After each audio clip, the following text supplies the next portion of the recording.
Well, good evening, good afternoon, wherever you are. I'm glad you're here. And I'm grateful for those birthday wishes, as well as the Facebook hacker, my lovely wife, Catherine. Doesn't get much better than that. It's just very nice. Thank you very much. You can check out the Facebook page, like the page, get to comment on what we're talking about, inevitably link up to nothingbutTruth.com and your home. Crane Durham's Nothing But Truth, proudly on. Say it with me now, AFR Talk.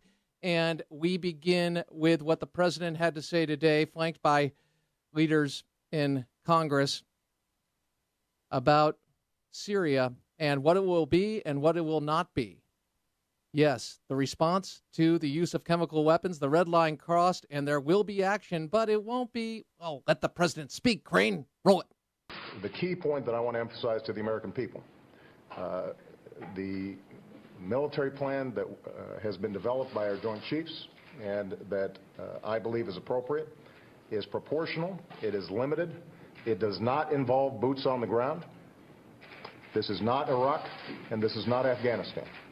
This is a limited, proportional step that will send a clear message not only to the Assad regime, but also to other countries that may be interested in testing some of these international norms, that there are consequences. It gives us the ability to degrade Assad's capabilities when it comes to chemical weapons.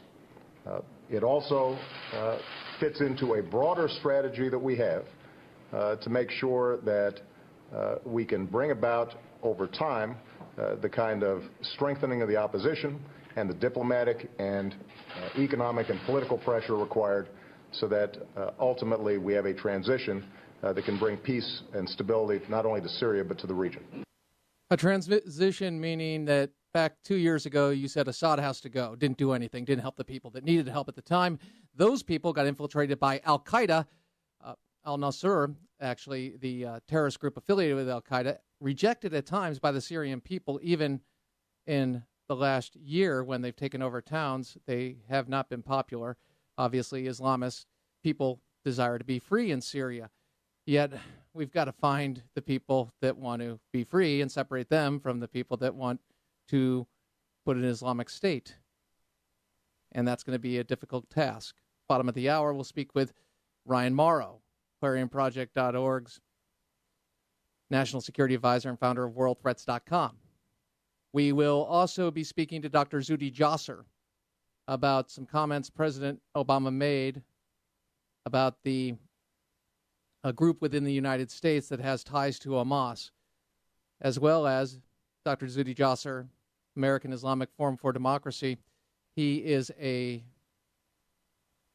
Syrian, so his family's over there.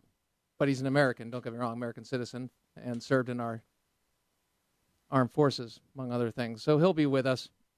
Right now, I want to take us back a little moment in time here to Condoleezza Rice talking to Katie Couric a couple of years ago.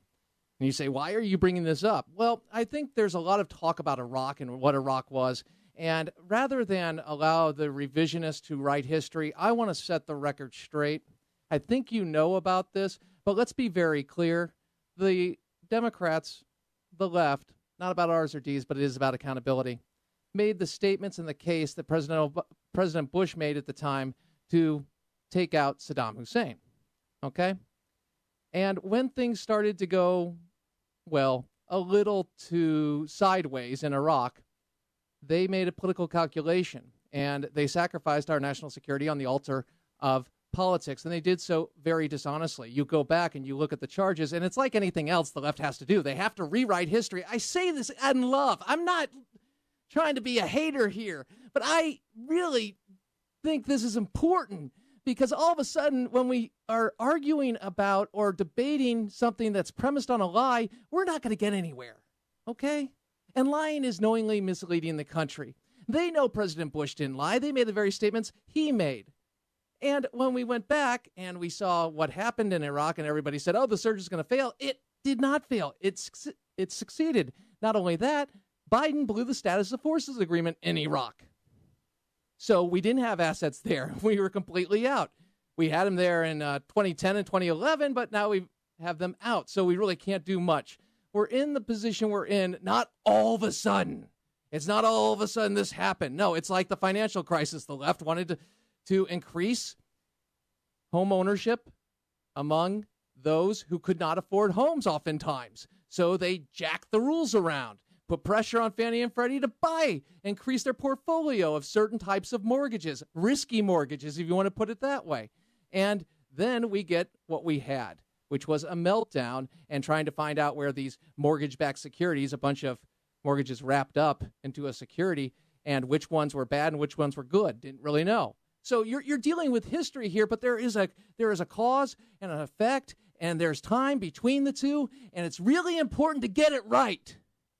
And what happens is you got the mainstream media playing ball, and they do that so much when it comes to the left because ideologically they line up. As you just heard in a report at the top of the hour from American Family News, Chris Woodward back in the house, among others, talking about what happened with collusion, the book written by Brent Bozell of the Media Research Center. Now, getting back to my point, here is Condoleezza Rice addressing a concern of Katie Couric, saying, hey, well, you know now that he didn't have those weapons, those weapons of mass destruction. He wasn't weapons of mass destruction. He wasn't as far along as you thought he was. And, well, Secretary of State Condi Rice sets the record straight. Here it is. Roll it. Would all of those other things you mentioned provide rationale for the war? Katie, I'm going to repeat. What you know today can affect what you do tomorrow. No, but just put yourself back there. I mean, you're saying that seemed like a good rationale. Do you think it is? I can't speculate on what I would have thought if I had known. I think it's not a fruitful exercise. We knew what we knew. And we made the decisions based on that intelligence and that knowledge. Now, I still believe that even in the absence of finding weapons of mass destruction, the world and the Middle East are much better places without Saddam Hussein. And you always can know what happened as a result of what you did. What you can't know is what would have happened had you not done it.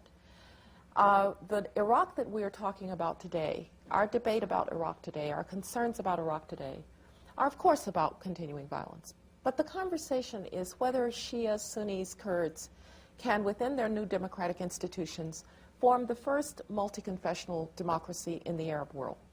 That's a really interesting discussion, and it's different than a discussion that we might have been having about whether or not the nuclear competition between Ahmadinejad and Iran and Saddam Hussein in Iraq is a greater danger than having taken Saddam Hussein out.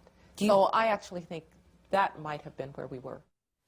A great response, not knowing about what could have transpired if we did not take action. And those are the decisions we have to make. Now, 17 UN resolutions, the attempt to, the oil for food program not working, the firing upon our jets in the no-fly zone, and, of course, the support for terrorism as well as medical treatment for Zarqawi. I think, oh, and the guy who mixed the chemicals for the 1993 World Trade Center bomb, Yassin, he was getting housed there. Okay, a lot there. Listen, this is not about going back and saying Iraq was right, wrong. You can make your own judgment. I just want you to base it on the truth. It's really important to do that. I think Iraq was the right thing to do. Was it executed perfectly? No. Name one war that was. And did we have momentum? Did we pull back? Yes.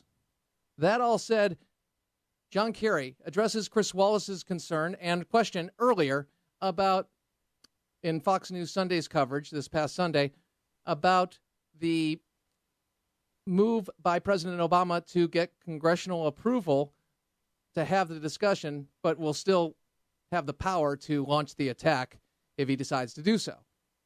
Did he blink? Apparently, news media around the world is saying so. Chris Wallace quotes. Roll it. Quote, the start of the historic American retreat. Haven't you handed Syria and Iran at least a temporary victory, sir? I don't believe so at all. And that is in the hands of the Congress of the United States. The President has made his decision. The president wants to stand up and make certain that we uphold the international norm, that we do not grant impunity to a ruthless dictator to gas his own people. Anybody who saw those images, anybody who now focuses on the evidence that I just gave you about signatures of sarin in the hair and blood samples of the first responders. I mean, first responders died. People who went to help the people who were hurt died in this case. This is a man who has committed a crime against humanity. And a man that you dined with not 3 years ago, a man you called a reformer when he was killing people and had assassinated years before, Rafika Hariri, a.k.a. Mr. Lebanon, the man who was going to lead the reform. Yeah, you know what? This is a problem. Because now you're using, he killed, this is awful, why don't you care? And I understand. You see, I'm not saying I don't support action, but it's part of a greater plan, and it's focused, and we take advantage of our resources, and it's a major shift in our overall foreign policy. It's not about putting boots on the ground, but resources to those who are interested in helping us, because multiculturalism doesn't work. A culture based on freedom is far better than a culture based on subjugation. Crane Durham's nothing but truth. A lot more on the flip side. Unions want reform in Obamacare. Oh, AFR Talk.